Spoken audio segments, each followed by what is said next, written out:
Humans sometimes conveniently overlook the fact that we're part of the animal kingdom. But we might be more inclined to acknowledge that given the incredible lessons contained in a new book by zoologist and filmmaker Jackie Higgins. It's called Sentient: How Animals Illuminate the Wonder of Our Human Senses, and it brings Jackie Higgins to our virtual studio from London, UK to explain. Jackie, it's great to meet you. How are you doing tonight? Very well, and thanks for having me on, Steve. Pleasure to be here. A delight to have you here. Let's start with a quote from the book, and then we'll come back with a question here. Here's from your book. This is early on. The sensorium that we parrot from nursery, sight, smell, hearing, touch, and taste, was set out over 2 millennia ago in 350 BCE by Aristotle in De Anima, on the Soul. His concept of 5 senses persisted through Shakespeare's 5 Wits, and to this day remains a near universal belief expressed across cultures, not only in everyday conversation, but also in scientific literature. However, modern science has proved Aristotle wrong. Okay, before we take on Aristotle, let's just start with what you start with at the very beginning of the book, which is whether there is or isn't a scientific consensus on what constitutes a sense. What do you think? Surprisingly not. I mean, it depends. It's a deceptively simple question. And should we define a sense according to how information from the world reaches us? Through the number of sensory receptors we have. If we define a sense like that, then sight is at least 2 different senses. Taste is at least 5, because we have senses for salt and sweet and sugar and bitter and umami. And then smell, there are thousands of different sensory receptors. So then you might ask, do we define it according to a sensory experience? But that too is really difficult to tease apart. I mean, some people might argue that it's folly even to try and split out the different senses, because perception is ultimately a multi-sensory experience. It's like a tapestry woven together of all these different senses. So it's a trickier question than you might think, more philosophical than scientific, perhaps. Indeed. So why do you suppose this Aristotelian version of things has persisted so strongly for so long? A good question. It's delightful in its simplicity, and it's something we can grasp readily. So we see, we smell, we hear, we touch, we taste. What we don't realize is that our eyes do support more than one way of seeing. Our skin supports more than one way of touching or feeling. And then there were also senses that Aristotle didn't identify because they work beneath his conscious awareness. So our senses of balance or proprioception, our sense of body. Our eye senses space, but it also senses time. So scientists are finding all sorts of new, have found all sorts of new senses since Aristotle. And I like to think, I feel a little bit of a fraud to say he was wrong. I think he would have been delighted to understand the field of science today, and would have thrilled in all these new discoveries. Well, if I've read correctly in your book, you've got it up to around 22. Do you think science agrees that it's around 22 senses in total? Well, because no one's defined what a sense is, it's mercurial. So a conservative scientist might say 10. Accepted, I would say, it's in the 20s, 21, 22.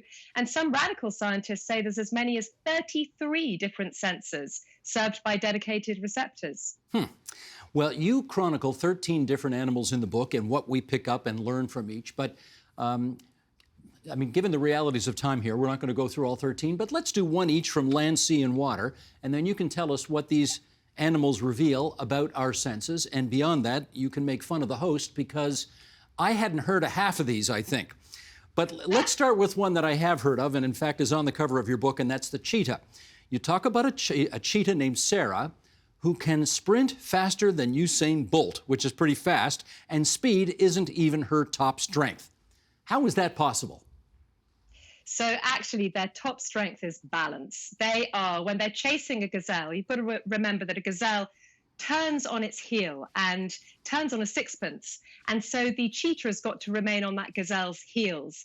And so it does that by turning at breakneck speeds through massive accelerations, massive decelerations, and it keeps its head incredibly steady. If you ever watch those beautiful slow-mo images caught by National Geographic, for example, of cheetahs running, their head is stock still. It's their body that's moving like chaos beneath them. But their eyes are set on that cheetah. They're like a gazelle-seeking missile. So what the cheetah has is an incredible sense of balance. And a scientist called Camille Grohe looked at its balance organs. Inside its and our skull inside our skull are our balance organs. Basically, they're in a little area the size of a little pea, and inside there you've got the cochlea, how we hear, but also you've got balance organs, our otolith canals and semicircular canals. And Grohe looked at the cheetahs to discover that it has the largest sensory vestibular system of any cat. And in particular, it's got these very enlarged vertical canals, semicircular canals. And that's replicated in us and that happened in our evolution when we started to walk. So paleoanthropologists have looked at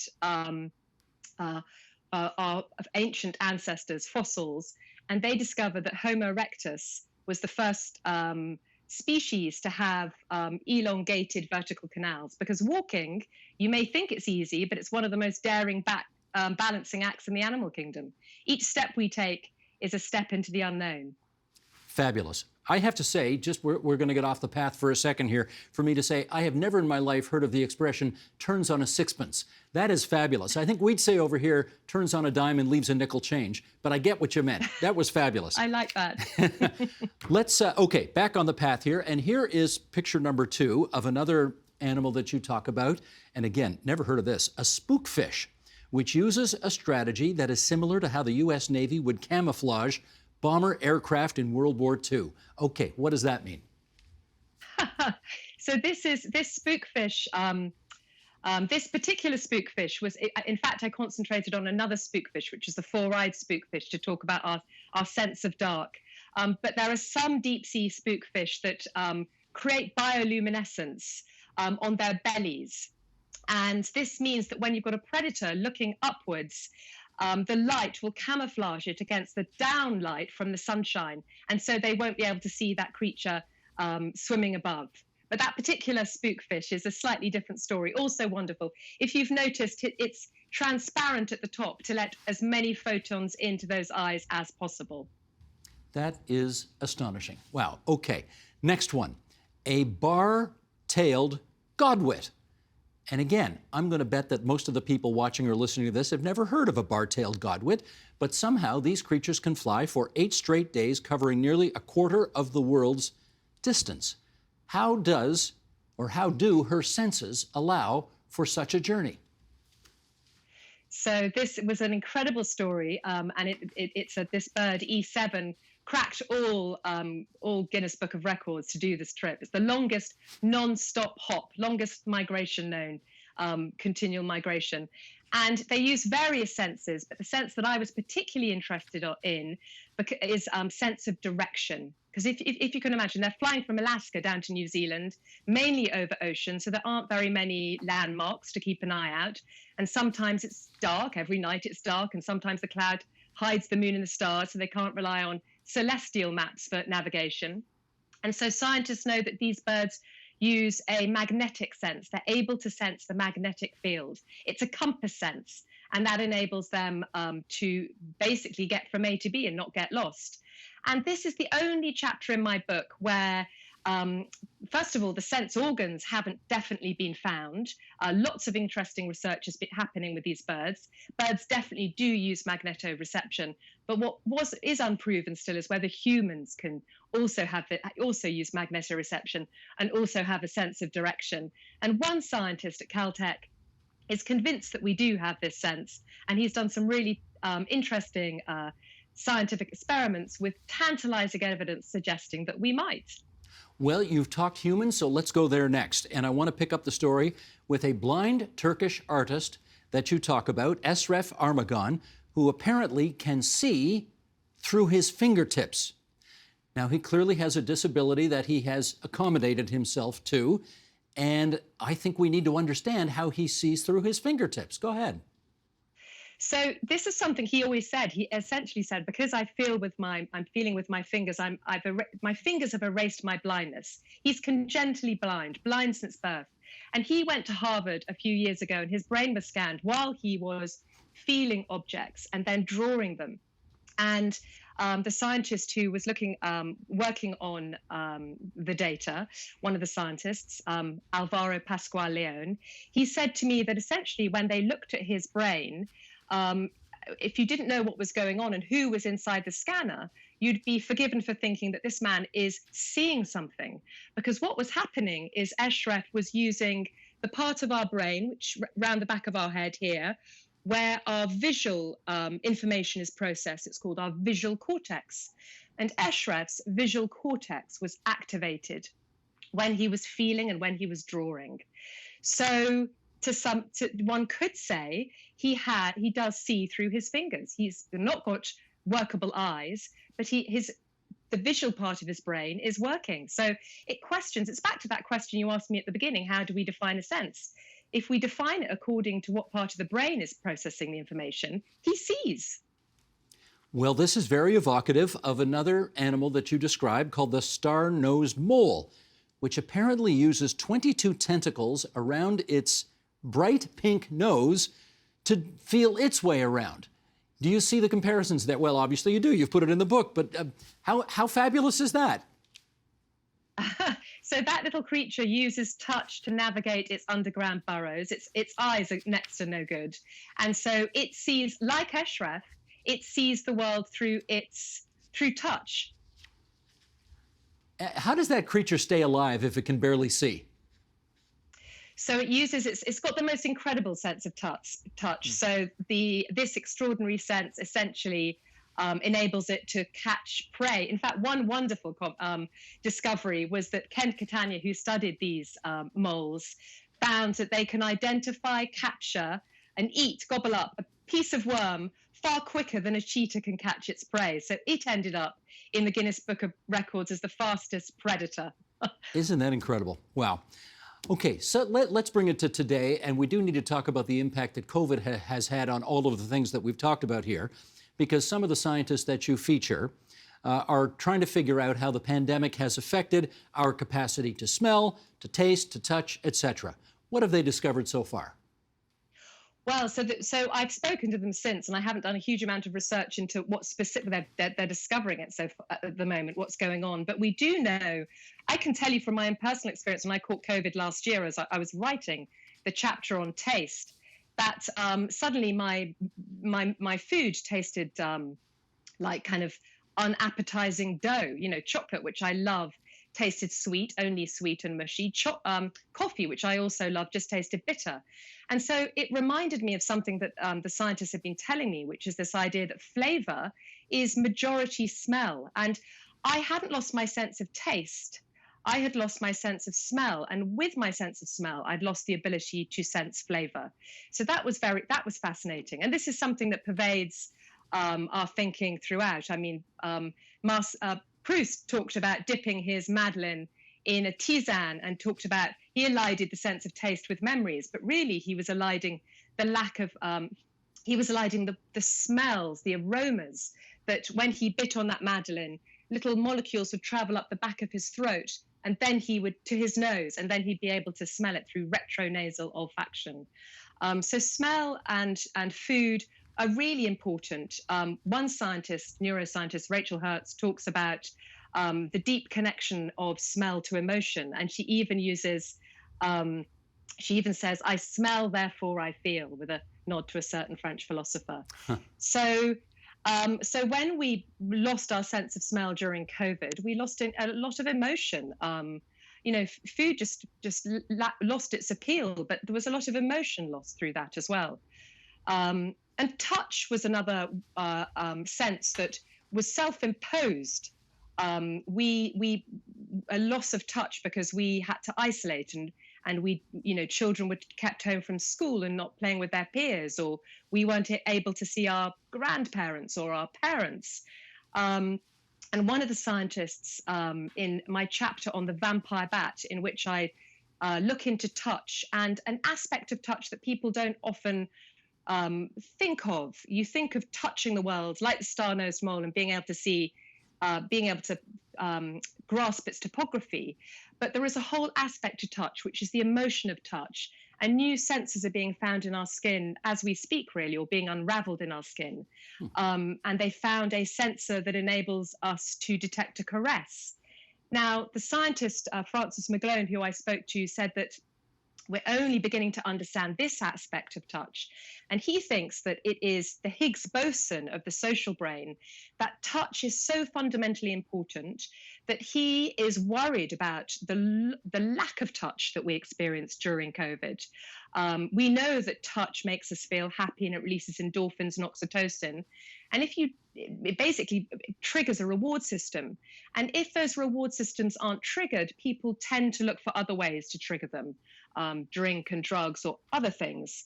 And so he talks of touch not as a sentimental indulgence, but as a biological necessity. And perhaps this sense, which before I started researching the book, I thought of as quite pedestrian, in fact, is perhaps the sense that makes us the most human.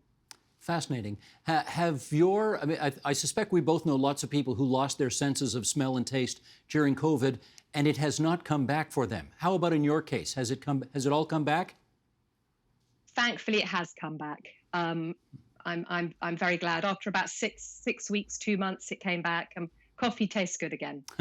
Does it make you, though, for those for whom it has not yet come back, is their understanding of what it is to be human, to be a sentient human, do you think that changes going forward? So if something doesn't come, what I did learn with this book is that if something doesn't come back, our brain doesn't lie fallow. It's incredibly neuroplastic, and it adapts and shifts and changes according to the sensory information you are getting. So there will be other ways, perhaps, people are experiencing the world and drawing different aspects. In the very first chapter, I talk about our sense of color, and there is a comment made, in fact, by Oliver Sacks of a man he traveled with on a trip to the island of the colorblind. And this man couldn't see any color, but he took the most beautiful black and white pictures. Well, Sacks wondered whether color could blind us to much of what the world has to offer, because this man was able to see incredible tonal variety or textural variety. His eyes saw the world like an Ansel Adams photograph. So I think when we lose something, we hopefully will gain something else. Well, that leads me to my next question, which is, had you thought through the implications of your own sense of smell or taste not coming back, and what other senses of yours might have therefore been heightened to compensate for that? I would have been very sad to have lost my sense of smell. I don't know what might have filled in the gap, but perhaps touch. So smell has a very emotional impact on us, and so does touch. So maybe one would come to rely more on touch.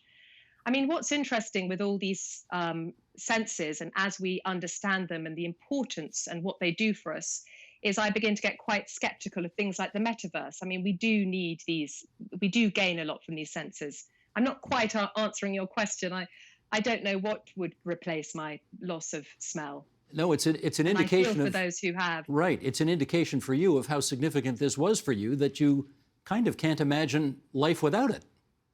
Yes, and I think that it underscored, I took the sense for granted until I lost it. And that's a theme that runs throughout the book as well. What a wonderful lesson that is. Well, let's finish up on this. What's the one piece of advice that you would give to somebody who would like to begin to practice a life more centered with a sense of wonder? And surely in your book you give us so many examples of things to be absolutely astonished by, but perhaps we don't really know where to start. What would we do? I think it's about slowing down and noticing things, noticing the smell of coffee in the morning, wondering how your brain processes this concoction of different aromas. We're such marvels.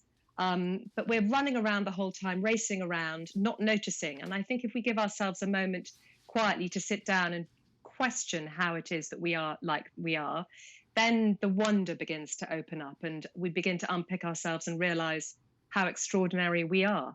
The introduction ended on a note from Oliver Sacks in his last op-ed. He talked of knowing it was the last op-ed he was going to write. He'd just been given a diagnosis of terminal cancer, but he talked of the adventure and the privilege he'd had being on this planet as a sentient creature, as a thinking animal. And that instilled in him this immense sense of gratitude.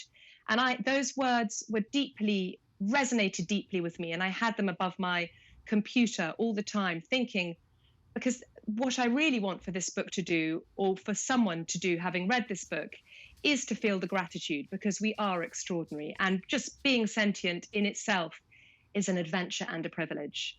Well, I can tell you, we have been extremely grateful to have had you on this program to talk about Sentient, how animals illuminate the wonder of our human senses. Jackie Higgins, it's great to meet you. We wish you much success with the book, and we thank you for joining us on TVO tonight.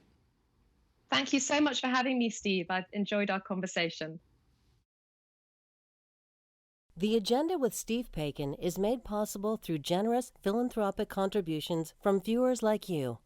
Thank you for supporting TVO's journalism.